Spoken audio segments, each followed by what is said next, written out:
जैन दर्शन द्रव्य को धर्मी कहता है। धर्मी वह होता है जिसमें धर्म होता है।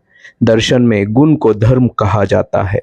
अनंत धर्म का वस्तु यानी प्रत्येक वस्तु के अनेक धर्म होते हैं। धर्म या गुण दो प्रकार के होते हैं। पहला होता है आवश्यक धर्म या गुण और दूसरा परिवर्तनशील धर्म या पर्याय। द्रव्य उसी को कहते हैं जिसमें ये दोनों प्रकार के धर्म और पर्याय विद्यमान हो। द्रव्य को फिर से दो वर्गों में बांटा जाता है, अस्तिकाय यानी बहुप्रदेश व्यापी और अनास्तिकाय यानी एक देश व्यापी।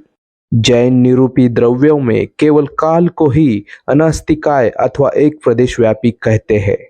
बाकी बची सारी चीजें बहुप्रदेश व्यापी होती है। अस्तिकाय वर्ग के भी दो प्रकार है, जीव और अजीव।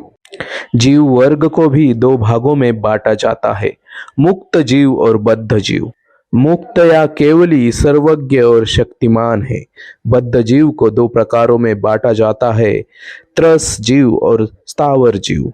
जीव शब्द का प्रयोग जैन ग्रंथों में विभिन्न रूपों में किया गया है। यह जीवन प्राण शक्ति आत्मा और चेतना के रूप में जाना जाता है। आत्मा को जीव कहा गया है। जीव हमेशा चैतन्य रहता है। जीव को शाश्वत द्रव्य कहा जाता है। वह ज्ञान प्राप्त करता है।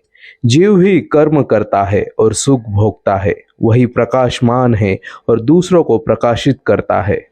ये जीव जिस शरीर में प्रवेश करते हैं उसी के अनुसार अपने आप को ढाल लेते हैं। जिन लोगों का जीव के अस्तित्व पे विश्वास नहीं होता वह कह सकते हैं कि जहाँ कोई जड़ पदार्थ रखा है उसी में दूसरा नहीं रखा जा सकता। एक पेड़ में दूसरा पेड़ नहीं समा सकता। फिर शरीर में जीव अस्तिकाय कैसे समा सकती है?